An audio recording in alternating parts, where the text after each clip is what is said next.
Genesis 3:23 and 24. Therefore the Lord sent him, that's Adam and his wife, forth from the Garden of Eden to till the ground from whence he was taken. So God drove out the man, and God placed at the east of the Garden of Eden cherubims and a flaming sword which turned every way to keep the way of the tree of life. We've done that. Chapter 4 now, verses 1 to 3a. And Adam knew his wife, and she conceived and bore Cain, and said, I have gotten a man from the Lord. And she again bore his brother Abel. And Abel was a keeper of sheep, but Cain was a tiller of ground. And in process of time, it came to pass. We need to have this phrase at the back of our mind as we approach this section, this Genesis chapter 4 to Genesis chapter 11. Now, let me show you what other translation, how they put that little phrase that we have just mentioned. So let's see. So KunYem says, and in process of time, it came to pass. So some translation says, and in the course of time. Some translation says, some time later. Some translation says, as time passed. Other translation says, they came when. Now, that is important for me to put here, because the point here is that the Bible, and I need us to understand it, that the Bible is not a second by second, a minute by minute, an hour by hour, or a day by day, or a week by week, or a month by month. It's not even a year by year account of biblical events. The Bible is an abridged version. The Bible does not tell us every single bit of information. The Bible is not a day-by-day report of those things that were happening in those stories or in those biblical events that we read. I know we are sometimes frustrated that the Bible doesn't seem to be excited about some of the questions and the controversies that seems to excite our modern mind. When we read those stories, the Bible just seems to just walk over some of the things that we tear our ears out and our ear out, trying to, argue some of those things. And the Bible just move on, okay? And sometimes it frustrates us that the Bible don't stop and take selfie in some areas that we think this is important. No, we need to understand that the Bible often just gives us some fact. It wants to pass across and just simply move on to the next point, okay? We need to understand that what is included in the Bible are included for a good reason. Remember that the people that the original Bible were written to, they are not modern people. They don't have modern mind. Okay, yes. Secondarily, we have the Bible and we learn from it. But remember, those books were written to people with ancient mind. Maybe they don't see problems and controversies where modern mind sees problem and controversies. Just maybe also they have some knowledge and some understanding that fill in the gap that we struggle with. And this is where we need resources to be able to help us to break through into the mind and the understanding of ancient mind, so that we can know what they know, so that then we can understand the Bible the way they understood it, at least as far as modern knowledge and technology can help us. And the truth is that there are so many resources out there, especially in our days, that will help us to do this. John actually gave us this advice. Maybe it will be nice for us to just remember that. Let's look at what John wrote about his book and understand that in a very generic sense, this applies to every single book of the Bible, every single story, every single event. John chapter 20, verses 30 to 31. And many other signs truly did Jesus in the presence of his disciples, of which John is one, which are not written in this book. But these are written that you might believe that Jesus is the Christ, the Son of God, and that believing you might have life through his name. And then he repeats it again in the next chapter 21, verse 25. And there are also many other things which Jesus did. And this is important. The which, if they should be written, everyone, I suppose that even the world itself could not contain the book that should be written. Amen. You see, he didn't set out to write everything that Jesus said or everything that Jesus did, how he moved his head that way and moved that way. They didn't set out to do that. And one of the things you see here is telling you that actually we, by the Holy Spirit, decide what to include in this book. We didn't say everything. We didn't write everything. We didn't record everything, there is a reason. And he said we have a reason, we have a purpose.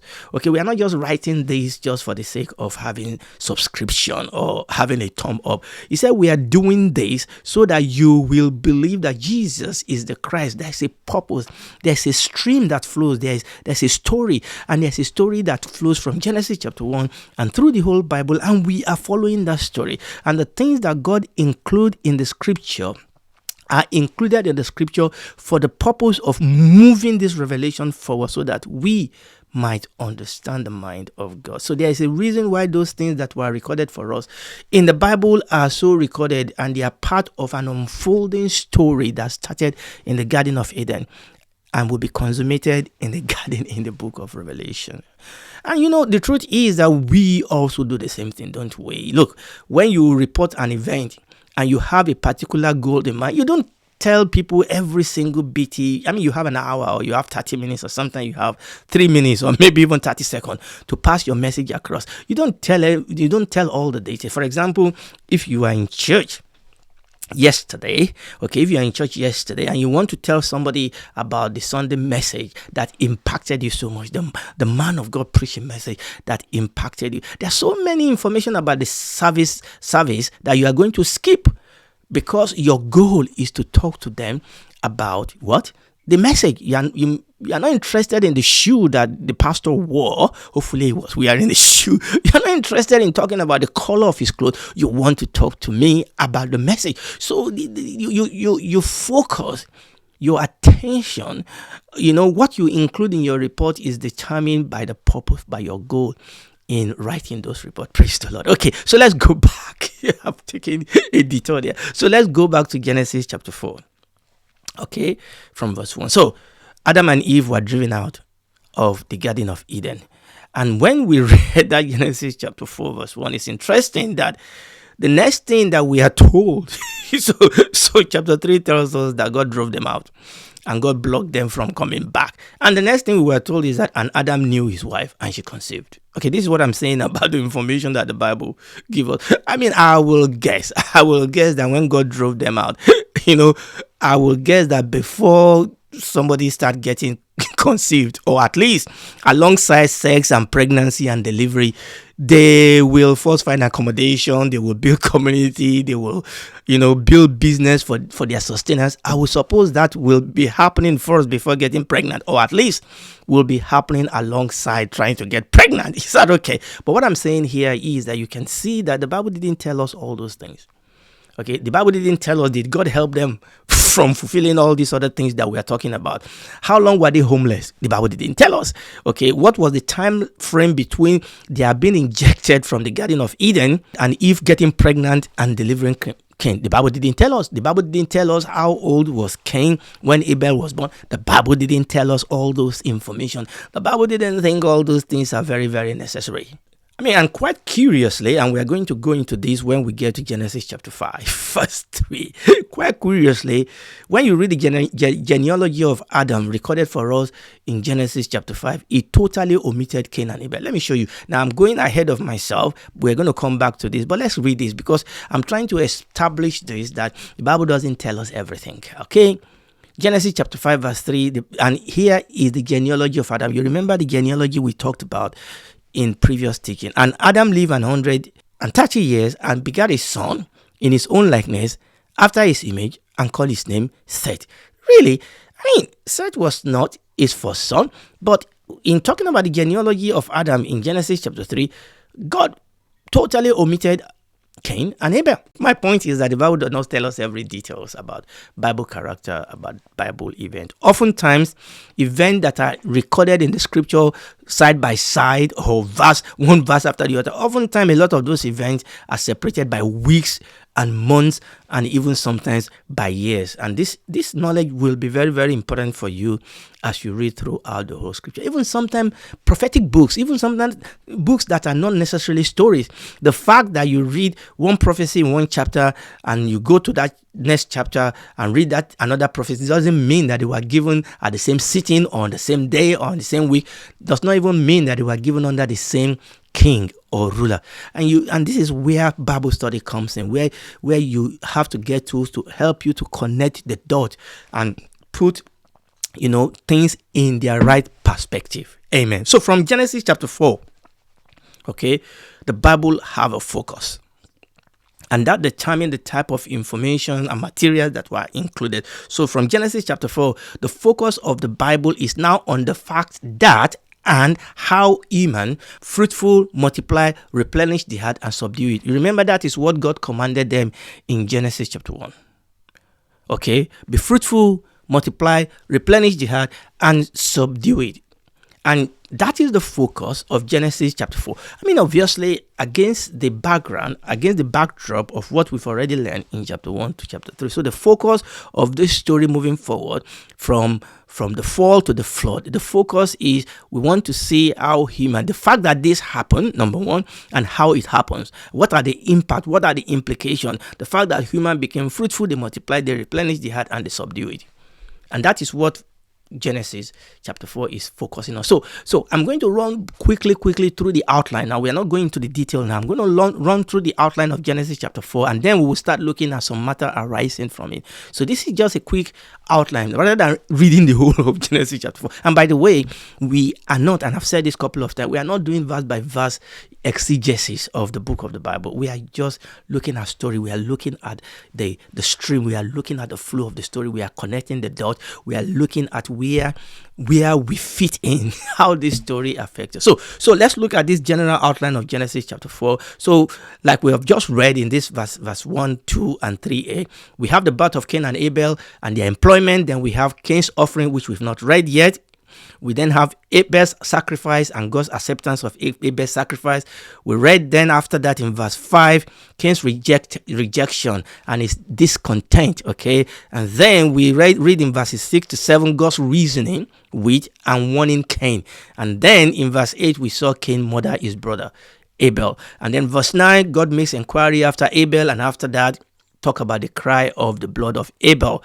And in verses 11 to 14, God placed a curse upon Cain. And in verses 13 to 14, Cain complained. And then the next verse, God mitigated the curse that he placed on Cain. And then in verse 16, God executed the curse. And then in verses 17 to 19, we saw Cain's descendant, his posterity. And then after that, we read the story of Lamech and his two wives. They bore him sons and they dwell in tents. And then when you move on to verse 21, we saw that they invented, musical instruments. They have skill in brass and iron. We see that in verses 21 and 22. And then in verses 23 and 24, we saw Lamech. We saw him boasting. And finally, in verse 25, we saw the birth of Seth, Adam and Eve's third son.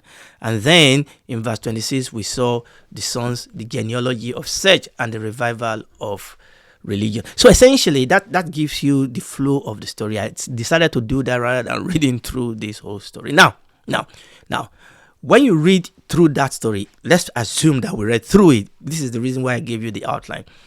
Let's assume that we read through it, okay? There's one lesson that strikes you straight away, especially because of where we are coming from, especially having spent so much time in the court of God in Genesis chapter 3 and God judging Adam and Eve. There's something that strikes you straight away as you read this chapter, and that is this. Now, I mean, there are many lessons, but there's this one lesson that strikes me personally, that even though Adam and Eve have been driven out and driven away from the immediate and direct presence of God, yet, and this is a big yet they still have some limited and indirect access to God's presence. And this is important. That when God drove them out, it was not a total cut off. God did not totally cut them off, and that is it. Transmission ended. Shop is closed. No connection.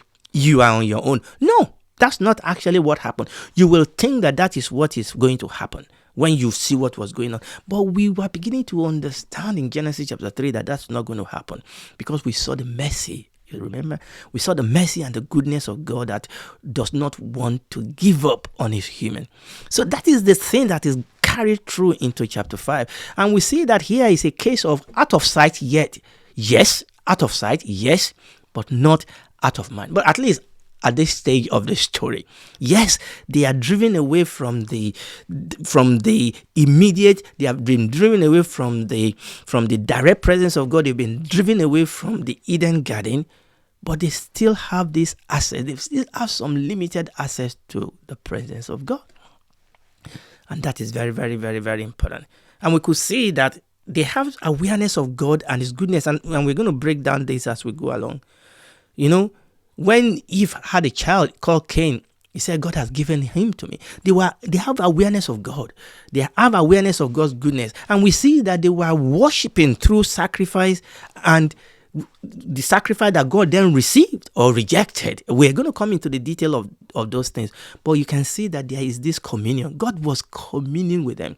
There was communication. The communication line was left open by the grace of God, by the mercy of God. The communication, it was not it was not a big opening door as it was before. They didn't have those unlimited access that they had before. They were not dwelling in the direct presence of God as they were before. God coming down in the cool of the day. Yes, they lost that, but they didn't lose everything.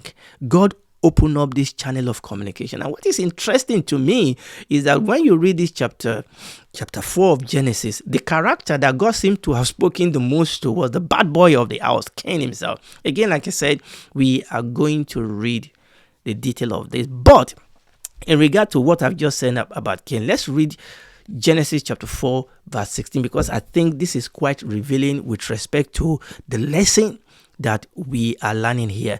Now, where we are going to read in Genesis chapter 4, verse 16, this was after Cain has killed his brother, after Cain has murdered his brother Abel. Now, we are going to come into that incident, but there's something I want you to see about the access that they have with God. So let's read that in Genesis chapter 4, and we read verse 16. I'm going to read it from the Amplified Classic. Remember, this was after all the judgment, and God placed a curse on Cain.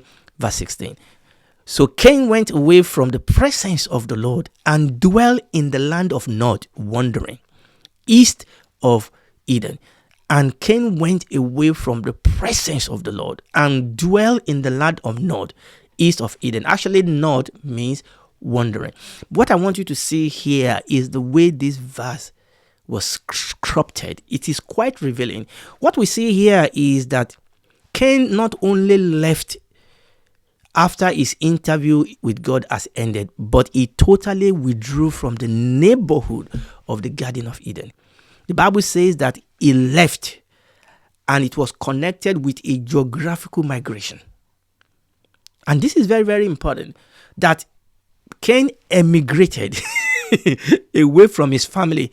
He emigrated away from the presence of God to dwell in the land of Nod. What is the land of Nod? Is the land of wandering, where he was living away, far, far. And this is the story of human moving away. Initially, they were living in the neighborhood of Garden of Eden. They had some access to God's presence, but here we have Cain left the presence of God, and he went into this land of Nod. The land of Cain became the land of Nod, is the land of wandering. He was living as a fugitive. He was living an aimless, fugitive life. And that tells me something. That the family of Adam at the beginning, after God drove them out, that the family of Adam at the beginning did not move far away from their first home. Now, it is true they cannot return back to the Garden of Eden. That door is locked, but they lived in what I call the shadow of their past life. They didn't move far away from the Garden of Eden. They live in the shadow of that garden. So let's, teaching by the grace of God, we are going to dig deeper into Genesis chapter 4, including this Cainish migration, this migration saga of Cain. In the last teaching by the grace of God, we are going to look into, we're going to start digging deep into that. But before we dug deep, next time by the grace of God, we are going, before we begin to dig into this chapter. Remember again, yes, we are not doing verse by verse, but before we begin to take some lesson, there are some questions arising from the first section. From the first section of this chapter, there are some questions, yes, some questions that people ask that arise out of this first section of this chapter. And those are the question we are going to deal with first. This question: what is the meaning of the name that Eve and Adam gave to their children? What's the meaning of Cain? What's the meaning of Abel? And later, the meaning of the name Seth. Now, I'm asking that question because there's a lesson here, okay, that is relevant to us, that is going to key in to our story. So we are going to answer that question. What's the meaning of the name that Eve and Adam gave to their children? Cain and Abel first, and then Seth. And what is the implication of that for them? And what is the implication of that for us? First question. Second question, people ask this question. Back to Adam and Eve, were Cain and Abel twins? And does it matter? Does it matter whether they were twins? Does it really matter one way or the other? We'll look at that. And number 3 question that we are going to start with, we can have 100 questions, but we start with this. Number 3 question, the sacrifice. Who taught them to sacrifice? Who taught them to sacrifice? How did they know to sacrifice? Okay, before we start talking about the whole complication for Cain, the whole headache that Cain brought upon himself with respect to his sacrifice being rejected, and then him being so angry that he killed his brother. We're going to look at that, but we're going to look at those 3 questions by the grace of God. Next teaching, what's the meaning of the name that Eve and Adam gave to their children, and why? What are the implications for them and for us? Number 2, Cain and Abel. Were they twins? And does it really matter whether they were or they were not? Number 3, who taught them to sacrifice? But the fact that they were able to sacrifice actually, again, tell us that line of communication that they have with God. And if you are listening to me tonight, I want you to know that there's no other name that is given to us by which we might be saved. Yes, you may have strayed away, but the grace of God, the mercy of God is coming after you. But you will have to receive that mercy. For God so loved the world that he gave his only begotten Son, that whosoever believes in him will not perish but have everlasting life. Come to him. Look, I don't need to argue with you. You know this truth. You may want to argue with it, but deep down inside of you, you know you cannot save yourself. You need help. And God has provided that help in Christ Jesus. All you need to do is to receive it. He will come in, will save you. He will be your God, your friend, your Father, your Lord. He will walk with you through the thick and thin. And there are thick and thin in this world. We walk through the valley of shadow of death, but we fear no evil because God is with us. He will be there with you. And when this is all over, because when it is over here, it is not really over, it's just beginning. You will spend eternity with him in the new heaven and the new earth. What price is not worth paying for that? Tonight, give your life to him.